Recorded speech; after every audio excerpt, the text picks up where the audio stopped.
नमस्कार साथियों, सभी को गुड इवनिंग। सभी एक बार लाइव आ जाएं, जिससे कि वीडियो स्टार्ट करते हैं।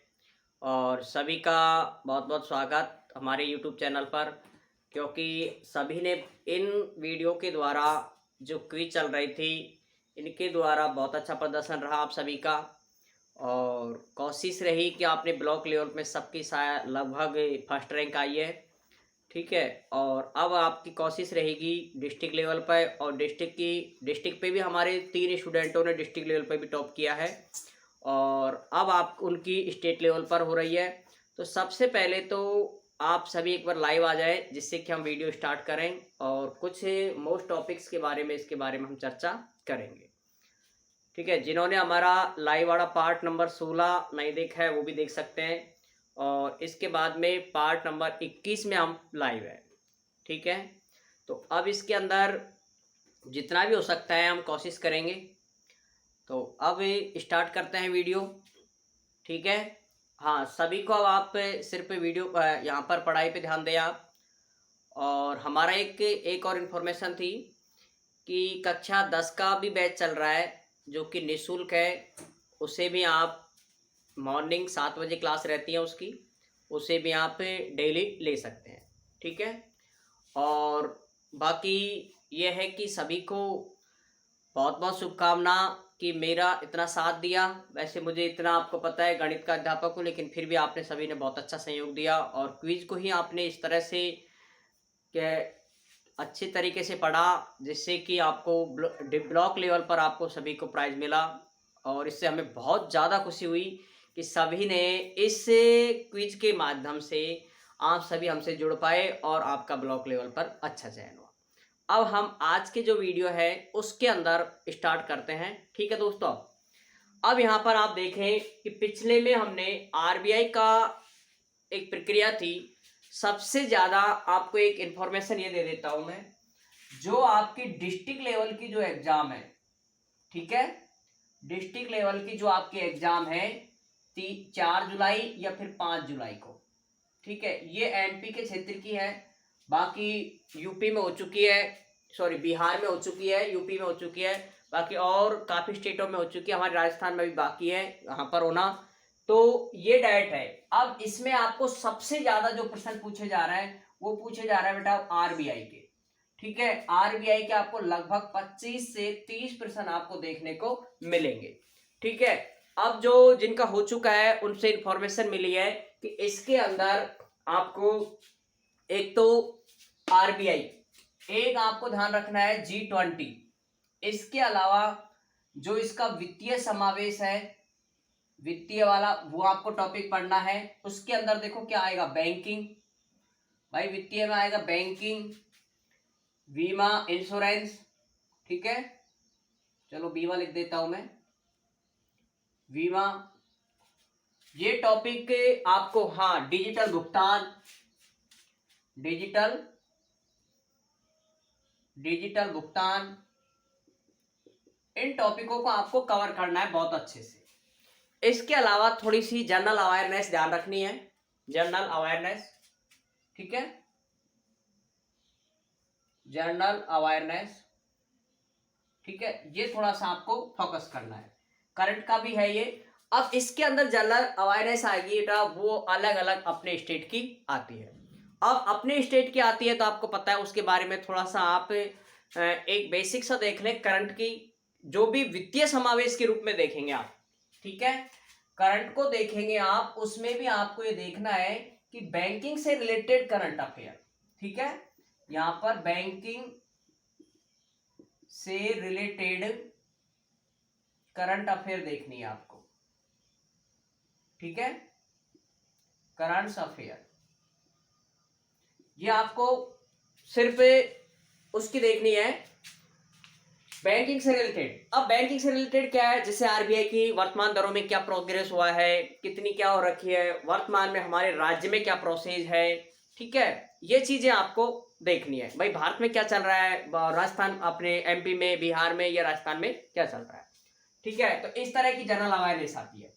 और मुख्य तो आरबीआई है, ये G20 है, वित्तीय साक्षरता है। अब आज हमारा कुछ तो बैंकिंग का टॉपिक बच रहा है, और आज कुछ डिजिटल भुगतान, कुछ बैंकिंग और डिजिटल भुगतान, इन दोनों के बारे में जितना हो सकता है कोशिश करते हैं, फिर और बाकी नेक्स्ट वीडियो में बताएंगे जितना आज हो जाएगा।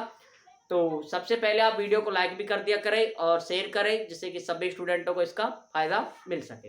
अब देखिए इसमें क्या है, स्टार्ट करते हैं। प्राइस आपको पता ही बता दी मैंने, ठीक है। 10,000 रुपये फर्स्ट को है, 10,000, 10 के 7,7500 रुपये होगा सेकंड को, और 5,000 रुपये होगा थर्ड को, ठीक है। ये आपकी प्राइस मिलेगी। और इसके बाद आपको डिस्ट्रिक्ट लेवल पे, वो स्टेट लेवल पे जाना होगा। अब यहाँ पर देखो आप, कुछ टॉपिक्स हैं, कुछ महत्वपूर्ण बिंदु हैं जिनको मैं यहाँ पर बताने की पूरी कोशिश करूंगा, जिन्हें आप समझें और एग्जाम में इनके द्वारा टॉप करें। एक बैंकिंग में क्या है, वर्तमान में नए बैंकिंग मॉडल चल रहे हैं, नए बैंकिंग मॉडल। ये क्या होते हैं, देखो नए बैंकिंग मॉडल। आपको पता है वर्तमान का जमाना बिल्कुल मॉडल हो चुका है। मॉडल का मतलब, बाजार में गए, मार्केट में आप कुछ चीज खरीदी, अरे भाई फोन पे है क्या, तुरंत स्कैन किया, चलो पैसे दे दिए। आपको आपका जो पर्स है उसमें पैसे रखने की जरूरत आपकी बिल्कुल खत्म हो चुकी है, ठीक है। तो नए बैंकिंग मॉडल है, इसके जो उदाहरण है ये आपको एग्जाम में पूछे जा सकते हैं। एक तो आपको पता है डेबिट कार्ड, डेबिट कार्ड। दूसरा होता है बेटा क्रेडिट कार्ड, ठीक है। एक होता है आपके पास है फोन पे, एक होता है पेटीएम, ठीक है। इस तरह के गूगल पे, और लेना चाहे तो आप गूगल पे, गूगल पे, ये सारे नए बैंकिंग मॉडल हैं, ठीक है, जो कि वर्तमान में सबसे ज्यादा प्रचलित है। अब आपको इनके क्या करना है कि ऑप्शन में कोई 4 देगा आपसे, कोई 3 देगा, और कोई अलग से आपसे पूछ सकता है, ठीक है। दूसरी बात, एक आप जब भी इनको सभी को यूज लें, आरबीआई ये कहता है इस चीज को कि आप इन डिजिटल बैंकिंग मॉडल को काम में लेते हो तो आपको हाई पासवर्ड, ठीक है, हाई पासवर्ड सिक्योरिटी उसके अंदर जरूर लगा करके रखे। कभी भी कोई एप्लीकेशन, जैसे नेट बैंकिंग का एप्लीकेशन है, फोन पे है, इनको आप हाई सिक्योरिटी से रखें, क्योंकि उनका क्या है, डाटा चोरी होने का बहुत ज्यादा डर रहता है। और यदि हम फोन को किसी दूसरे को दे देते हैं, अगर हम पासवर्ड नहीं लगा के रखते हैं तो कोई भी दूसरा ट्रांसफर कर सकता है। इस चीज के लिए सचेत करता है हमको आरबीआई। तो ये आपके डिजिटल बैंकिंग मॉडल है। अब इसके अंदर आपको 2 चीज ध्यान रखनी है, तो डेबिट कार्ड और एक क्रेडिट कार्ड। इन 2 के बारे में आपसे पूछ सकते हैं एग्जाम में, ठीक है। देखो यहाँ पर ये दोनों क्या होते हैं, इनके बारे में मैं थोड़ा सा बता देता हूँ। डेबिट कार्ड के अंदर क्या होता है, ये एक अल्पकालीन होता है, अल्पकालीन। और इसके द्वारा हम क्या करते हैं, कोई भी एटीएम में जाते हैं, अपने कार्ड के द्वारा हम पैसे निकाल सकते हैं, ठीक है। तो ये कह सकते हैं रुपए जमा और निकलाने के लिए, ठीक है। आजकल मशीनें चल गई है निकलवाने की भी, तो लेकिन उसमें बैंक की जरूरत पड़ती है, लेकिन फिर भी आप इससे निकलवा सकते हैं। क्रेडिट कार्ड एक दीर्घकालीन योजना है, दीर्घकालीन योजना। ध्यान रखना, यही इसलिए बता रहा हूं, ये अल्पकालीन दीर्घकालीन प्रश्न 2 ही बनते हैं। डेबिट कार्ड क्या है, एक अल्पकालीन योजना है या दीर्घकालीन योजना है, ठीक है। जबकि क्रेडिट कार्ड दीर्घकालीन, या आप कह सकते हो इसे मध्यकालीन, ये इसकी योजना है। अब इसके अंदर आपको यहां पर जो दिया जाता है, जैसे दीर्घकालीन योजना है, इसके अंदर आपको जैसे उसने दे दिया 1 ईयर का, ठीक है, और 1 ईयर की कोई चीज दे देता है तो उसके अंदर आपको फिक्स डिपॉजिट देता है। क्रेडिट कार्ड में एक फिक्स डिपॉजिट अमाउंट होता है, डिपॉजिट अमाउंट होता है। एक फिक्स डिपॉजिट अमाउंट का मतलब पहले से उसके अंदर जैसे 50,000 रुपए या लाख रुपए पहले से उसके अंदर बैलेंस होता है। उस बैलेंस को आपको टाइमिंग पीरियड होता है उसका 1 ईयर, ठीक है, 1 ईयर या 6 मंथ का, लेकिन मैक्सिमम 1 ईयर का होता है। अब 1 ईयर का होने के बाद फिक्स डिपॉजिट जितना दे रखा है, 1 लाख रुपए दे दिया जैसे, तो एक साल में आपको 1 लाख रुपए धीरे धीरे करके, जैसे आपने कभी गए बाजार गए, मार्केट से कुछ खरीद लिया, ठीक है, कुछ अपने घर के सामान खरीद लिए, गाड़ी में पेट्रोल डलवा लिया, ये सारी चीजें आपको 1 ईयर में, 1 ईयर तक के इन्वेस्ट करता रहना है आपको 1 लाख रुपए, और इसके ऊपर ब्याज नहीं लगता है। लेकिन जैसे ही साल भर होती है तो आपको ये अमाउंट वापस जमा कराना होता है, ठीक है। जैसे ऐसे कह सकते हो हम किसी साहूकार से हम वो लेते हैं रुपए, उसकी बजाय क्रेडिट कार्ड्स में रुपए पहले से होते हैं, इनको आप यूज लो और जैसे समय होता है आपको उनको तुरंत जमा कराओ, ठीक है। ये प्रक्रिया रहती है क्रेडिट कार्ड में। लेकिन ये जोखिम भरा होता है, ये सब याद रखेंगे आप, क्योंकि ये प्रश्न आ सकता है। जोखिम भरा कार्ड होता है, वो होता है आपका क्रेडिट कार्ड। ये जबकि सुविधाजनक होता है उल्टा, ठीक है। वर्तमान में सुविधाजनक होता है डेबिट कार्ड, ठीक है, जिसे आप एटीएम में जाते हैं, एक कार्ड की तरह होता है, आधार कार्ड की तरह, ठीक है। तो इसको आप जमा कराएं और इससे आप पैसे निकला सकते हैं। अब देखो इसके बाद कुछ और चीजें हैं, कमेंट्स आप जरूर कर दें कि आपको क्लियर समझ आ रहा है नहीं आ रहा, ठीक है। अब यहां पर इसके बाद कुछ चीजें ऐसी भी हैं जिन्हें आपको अच्छे से ध्यान रखनी है, वो है आपकी DFI। कुछ है ये, इनको ध्यान रखेंगे आप। DFI ये क्या होता है, इसके बारे में आप देखें तो ये होता है विकास वित्त संस्था। विकास वित्त संस्था, इसके आपको फुल फॉर्म याद रखनी है। विकास का मतलब आपको पता ही है, डेवलपमेंट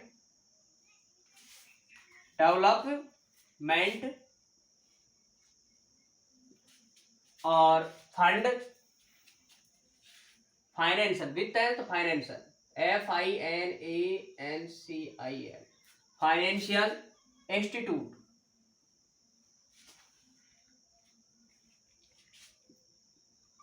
ठीक है।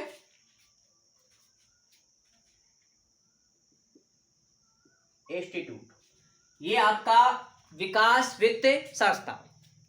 इसके अंदर आपको थोड़ा सा ध्यान रखना है, ये कार्य क्या करती है, ठीक है। एक तो इसकी फुल फॉर्म पूछ सकता है, क्यों, इसका कारण मैं आपको बता देता हूं। आपको पता है आपका जो क्विज है, ठीक है, उसके अंदर टॉपिक क्या है, वित्तीय साक्षरता। भाई वित्तीय साक्षरता ये आपके अंदर टॉपिक है। तो जितने भी वित्त से रिलेटेड जो भी टॉपिक है वो सब आपके एग्जाम के लिए इंपॉर्टेंट है, ठीक है। और स्टेट लेवल में आपसे एक चीज और कर सकता है, वो ये कर सकता है कि आपका कुछ मौखिक टेस्ट भी ले सकता है। इसलिए आप कृष्ण केवल प्रश्नों को ही रटे नहीं कि इसका आंसर ये हो गया, उसके बारे में जानकारी भी रखेंगे आप, ठीक है। अब देखो वित्त साक्षरता है तो वित्त आ गया इसके अंदर, वित्त का मतलब फाइनेंशियल, ठीक है। तो इसके बारे में देखना है। अब ये होता क्या है, इसके बारे में और जानकारी ले लेते हैं। ये क्या करता है, निधि मतलब धन देने का वर्क करता है। धन देने का वर्क, धन को निधि बोलते हैं, देने का कार्य। भाई प्रश्न आ सकता है DFI विकास वित्त संस्था, डेवलपमेंट फाइनेंशियल इंस्टीट्यूट का क्या वर्क है, तो ये करता है निधि या धन देने का कार्य। अब ये निधि और धन किसको देगा, इसके लिए एक संस्थाएं हैं, इसके लिए बेटा 3 संस्थाएं हैं यहाँ पर। एक है भारतीय लघु उद्योग, ये याद रखेंगे आप, भारतीय लघु उद्योग विकास बैंक, विकास बैंक जिसे हम कह सकते हैं सिडबी। सिडबी का फुल फॉर्म आप मुझे बता सकते हैं, ये हिंदी है, इसका इंग्लिश वर्जन कमेंट्स करें आप। अगला है, दूसरा है नाबार्ड, तीसरा है राष्ट्रीय विकास बैंक, सबसे मोस्ट है ये, राष्ट्रीय विकास बैंक NHB, ठीक है। आवास, विकास नहीं बेटा आवास। ये क्यों महत्वपूर्ण है, इसके पीछे का रीजन देखो आप, NHB national housing house bank, ठीक है। तो अब इसके अंदर देखें आप, ये क्यों इंपॉर्टेंट है, इसका एक रीजन है। क्योंकि ये जो बैंक है इसका संबंध किससे है? आरबीआई से। ये चीज आप ध्यान रखोगे, इसलिए आपके एग्जाम के लिए ये मोस्ट है कि राष्ट्रीय आवास बैंक है वो किससे संबंध रखता है। तो ये आपको पता है इसका संबंध किससे है? RBI, reserve bank of India से, इसलिए प्रश्न ज्यादा मोस्ट है। दूसरा, डीएफआई के अंतर्गत कौन कौन सी संस्थाएं आती हैं? तो 3 संस्था आती है, सिडबी, नाबार्ड और एनएचबी, राष्ट्रीय आवास बैंक। ठीक है, और इसमें इसकी फुल फॉर्म ध्यान है, राष्ट्रीय कृषि एवं ग्रामीण विकास बैंक, राष्ट्रीय कृषि एवं ग्रामीण बैंक, ग्रामीण बैंक। ठीक है, ये चीज आप ध्यान रखोगे, ये तीनों चारों आपकी बहुत ही महत्वपूर्ण है। ठीक है, आप इसे नोट भी कर सकते हैं। और कितना आपको समझ आ रहा है इसके बारे में भी आप जरूर कमेंट्स करें कि सर हाँ चले तो आगे क्लियर। ठीक है, अब देखो इसके बाद अगला डीएफआई आपको क्लियर हो जाना चाहिए। डीएफआई क्या होता है? ठीक है, अब एक संस्था और है जिसे भी आपको ध्यान रखना है, क्योंकि ये भी किसके लिए वर्क करती है? आरबीआई के तहत। आरबीआई से रिलेटेड जितनी भी संस्थाएं हैं आपको याद रखनी ही रखनी है। अगली जो है वो है एमआईएफ, एमएफआई। इसका मतलब है बेटा माइक्रो फाइनेंशियल, माइक्रो फाइनेंशियल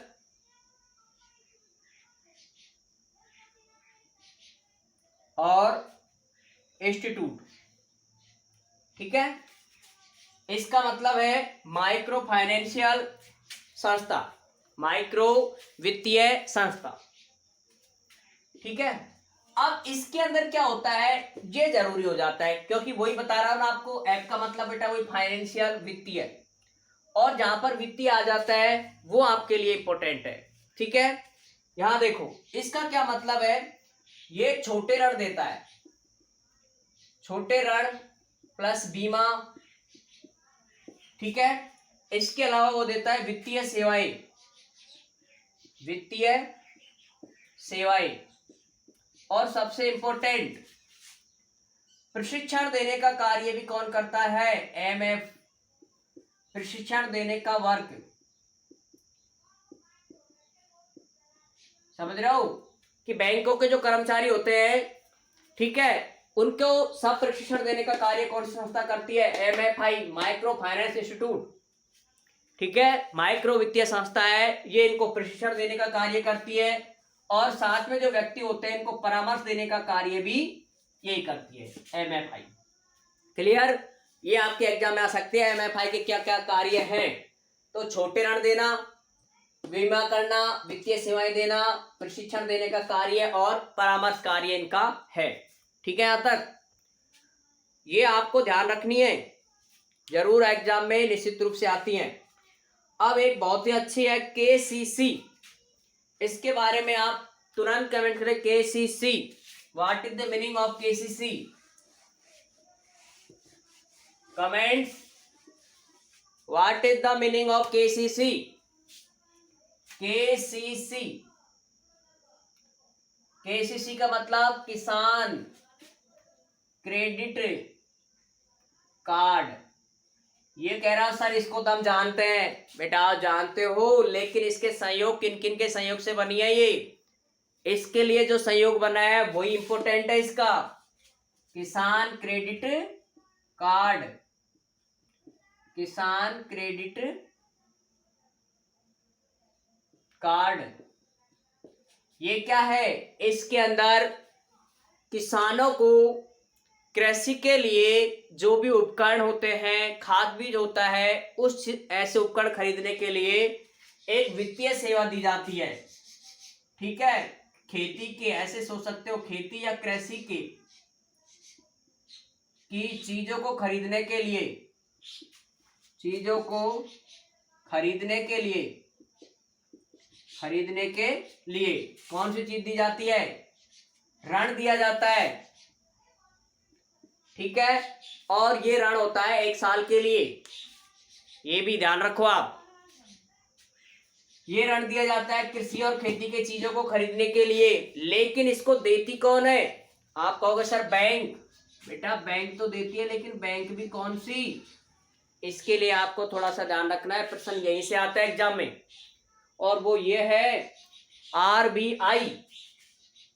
कौन देती है इसको बैंक, आरबीआई। आप कह सकते हो सर ये तो ऋण देती ही नहीं है किसानों को, बेटा देती तो नहीं है लेकिन इसके संयोग से देती है बैंक, ठीक है। एक आरबीआई और एक नाबार्ड, ध्यान रखेंगे दोनों मोस्ट हैं। इन दोनों की हेल्प से किसानों को क्या दिया जाता है, ऋण, किसानों को ऋण दिया जाता है। ध्यान रखेंगे आप, केसीसी किस किस के सहयोग से ऋण प्रदान करती है किसानों को, तो वो करती है आरबीआई और नाबार्ड। नाबार्ड होता है भारतीय कृषि एवं ग्रामीण बैंक, कृषि वाला। तो कृषि में आपको पता है जस्ट अभी बताया था, राष्ट्रीय कृषि एवं ग्रामीण विकास बैंक, नेशनल एग्रीकल्चर एंड ग्रामीण डेवलपमेंट बैंक, ठीक है। ये बैंक है और ये इनको क्या देती है, लोन, ठीक है। यहां तक आपको क्लियर हुआ होगा। आगे देखो, कुछ इसमें कुछ और संस्थाएं थी जो भी मैं बताना चाह रहा था, इनका नाम, और जो कि हमारी क्विज में थी लेकिन वो थोड़ा क्लियर समझ नहीं आ पाए। अब देखो यहां पर एक संस्था होती है जिसका नाम होता है विनियामक। ये क्या होता है, विनियामक, विनियामक ये क्या होती है, ये टोटल 5 संस्था है। ये क्या करती हैं, हमारे पूरे देश की जो अर्थव्यवस्था है, इकोनॉमी है, उसको व्यवस्थित रूप से संचालित करने के लिए भारत सरकार ने 5 विनियामक संस्थानों को बनाया है। विनियामक का मतलब होता है पैसे का जो वित्तीय पैसे का है वो लेन देन है वो एकदम इक्वल, ऐसा नहीं है कि इससे अर्थव्यवस्था हमारी बिल्कुल पूरी तरह से तहस नहस हो जाए, ठीक है। तो उसको व्यवस्थित करने के लिए 5 संस्थाएं वर्क करती हैं। सबसे पहली जो मेन संस्था है वो आपको पता है कौन सी है, आरबीआई, जिसे आप सब जानते हैं। आरबीआई, आरबीआई का आपको पता है 1934 का जो अधिनियम है, 1934 का अधिनियम, 1934 का अधिनियम के तहत आपको पता है 1 अप्रैल 1935 के दिन रिजर्व बैंक ऑफ इंडिया की स्थापना की गई थी। क्लियर। अब इसमें एक क्लूज है, थोड़ा सा ध्यान रखें। जब इसकी स्थापना हुई थी उस समय उसका मुख्यालय कहां पर था, कोलकाता में। मुख्यालय कहां पर था, कोलकाता में। ये चीज आप ध्यान रखोगे, स्थापना के समय कोलकाता, और ये कोलकाता को ही केंद्रीय मुख्यालय बोलते हैं, केंद्रीय मुख्यालय। क्लियर। इसके बाद कुछ शायद 1937 में इसका मुख्यालय चेंज कर दिया गया, कहां पर, मुंबई में। अब वर्तमान जो मुख्यालय है वो कहां पर है, मुंबई के अंदर। तो ये आप ध्यान रखोगे केंद्रीय मुख्यालय कहां पर था, ठीक है। इस चीज के बारे में आप विशेष ध्यान रखोगे। एक संस्था होती है ये, नियामक में 5 संस्थाएं होती है। आपको पता है आरबीआई के जो कार्य है, पहले तो रेपो दरों का नियंत्रण करती है। कौन सी दरों का, रेपो दर। रेपो दर होता है जो लोन लेते हैं, ब्याज लेते हैं, इंटरेस्ट लेते हैं, जो आप जमा कराते हो धन, उसका कितना इंटरेस्ट देना है, इन सब के बारे में जानकारी देने का कार्य, रेटों को कम ज्यादा करने का कार्य किसका है, आरबीआई का, ठीक है। और ये चीज आप थोड़ा सा ध्यान रखेंगे, इसकी स्थापना रही है। इसके अलावा इसके 4 मुख्यालय है, वो आपको थोड़ा ध्यान रखने हैं, 4 जगह पर किया था। First number Kolkata, number 2 Mumbai, number 3 Chennai, और नंबर 4 दिल्ली। ये 4 जगह पर आरबीआई के मुख्यालय है। आरबीआई का 4 जगह पर मुख्यालय है, दिल्ली, मुंबई और चेन्नई और कोलकाता। कोलकाता का सेंट्रल मुख्यालय है जो कि स्थापना के समय हुआ था, और उसके बाद में वर्तमान जो मुख्यालय है वो ट्रांसफर के कर दिया मुंबई, ठीक है। ये हो गई आपकी फर्स्ट संस्था विनियामक में, कौन सी, आरबीआई, जो आपको थोड़ा सा ध्यान रखना है। सबसे ज्यादा वेरी वेरी मोस्ट यही है, इसके बारे में जितना हो सकता है जहां पर भी आपको मिले। इसकी काफी सारी क्विज भी मैंने करा रखी है, अगर आपने देखा है सारी क्विजों को तो निश्चित रूप से इसके प्रश्न आपको मिलेंगे। इसके अलावा 4 संस्थाएं और है, उनको भी मैं यहाँ पर बता देता हूँ। ठीक है, देखो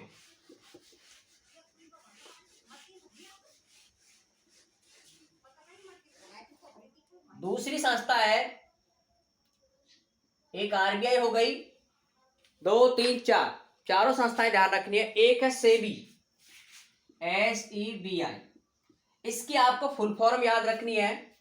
तो इसकी जो फुल फॉर्म है भारतीय प्रतिभूत एवं विनियामक बोर्ड, विनियामक बोर्ड। इसको बोलते हैं securities and exchange board of India, security change and exchange board of India. इसका जो गठन है वो आपको ध्यान रखना है। इसका गठन हुआ है इसका 12 अप्रैल 1992 को। ये डेट आप विशेष रूप से ध्यान रखेंगे। अब इसका एक और काम ध्यान रखना है कि इसका कार्य क्या है। बस इसका कार्य, सेबी का कार्य क्या है, तो इसका कार्य है कि बाजार के जो निवेशक हैं, निवेशक का मतलब जो बाजार में व्यापारी हैं वो लेन देन करते हैं, हम हमारी फसल को बेचते हैं, उन सभी के हितों की रक्षा करना, अर्थात निवेशकों के हितों की रक्षा करना, हितों की रक्षा करना, ये कार्य होता है सेबी का। ये आप ध्यान रखोगे कब इसका गठन हुआ था और कब ये इसके कार्य क्या है। दूसरा है तीसरे नंबर का IRDAI, ये होता है बीमा क्षेत्र का विनियमन, बीमा क्षेत्र का विनियमन एवं विकास करने का दायित्व, विकास का दायित्व। ये है insurance regulatory and development authorise of India, insurance regulatory development authorise of India, ये इसकी फुल फॉर्म है। और हिंदी में है बीमा क्षेत्र का विनिमय एवं विकास का दायित्व। बस वही चीज।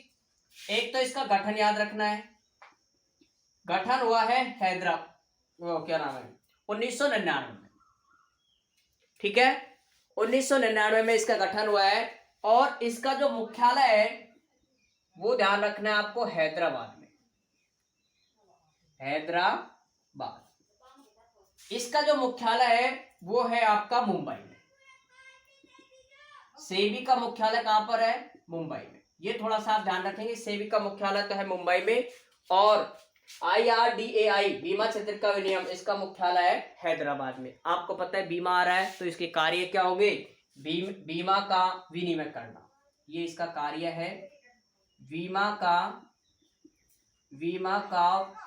विनियमन करना, ये इसका मुख्य कार्य है। क्लियर। अब इसके बाद में 1-2 संस्थाएं और बचती हैं, वो देखें आप लास्ट। देखो वीडियो काफी थोड़ी बड़ी हो जाती है, लेकिन क्या करें, जब आपको काफी चीजें बतानी होती है तो अब 5-10 मिनट में तो संभव हो नहीं पाएगी, इसलिए सोचा जितना हो जाए उतने आप कोशिश करें। बड़े वीडियो से आप बिल्कुल नहीं देखें क्योंकि लास्ट एग्जाम के समय आपका। तो यहाँ पर एक है आपका चौथा नंबर का PFRDA, ये होता है पेंशन वाला, पेंशन का विनिमय, पेंशन फंड।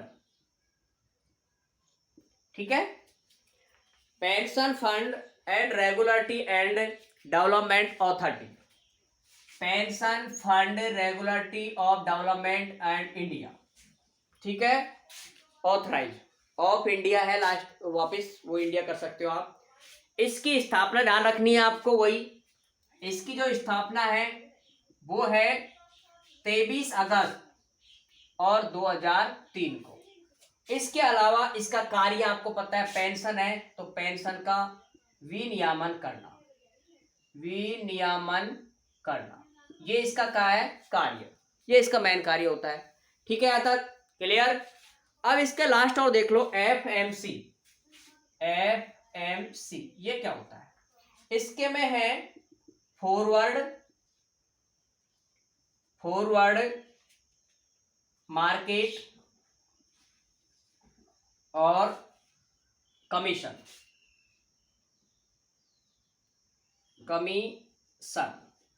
इसका क्या मतलब है, देखो यहां पर फॉरवर्ड मार्केट कमीशन। अब इसके अंदर पहली बात तो हाँ, इसका मुख्यालय और देखें आप, इसका जो मुख्यालय है वो है नई दिल्ली में। नई दिल्ली में फॉरवर्ड मार्केट कमीशन है, इसका जो मुख्यालय है वो है मुंबई में। ये नई दिल्ली में है और इसका मुख्यालय है मुंबई में। और वही ध्यान रखोगे, गठन कब हुआ था? गठन हुआ था 1952 में। और मेन चीज क्या है, इसका कार्य। तो आपको पता है मार्केट लिखा रखा है, तो हितों की रक्षा और के कार्यों में निगरानी का कार्य करता है। फॉरवर्ड कमीशन है तो ये कार्य करता है बाजारों में जो आपके व्यक्ति थे उनके हितों की रक्षा की। भाई हितों की रक्षा हो तो रही है, हितों की रक्षा में निगरानी का कार्य, ध्यान रखो, वो हितों की रक्षा करता था पहला, ये है निगरानी में रूप में कार्य। ठीक है, के रूप में कार्य, ये काम होता है इसका एफएमसी का। ठीक है, तो ये आप चीज आपको ध्यान रखेंगे। और अब आपको ये इतनी सारी चीजें मैंने काफी बताई है, निश्चित रूप से आपको समझ आया होगा। और वीडियो आपको किस तरह से लगी, किस तरह से कितना समझ आया, कमेंट्स करके आप जरूर बताएं, जिससे कि इसी तरह की और वीडियोज में आपको मिलें। और एग्जाम तक आपको कोशिश करें कि आपका जो डिस्ट्रिक्ट लेवल है और स्टेट लेवल है वहाँ तक आप निश्चित रूप से पहुँच पाए। ठीक है, जय हिंद, जय भारत दोस्तों। फिर मिलते हैं आपको नेक्स्ट वीडियो में। और सभी को बार बार बेस्ट ऑफ लक, सभी का डिस्ट्रिक्ट लेवल पर सिलेक्शन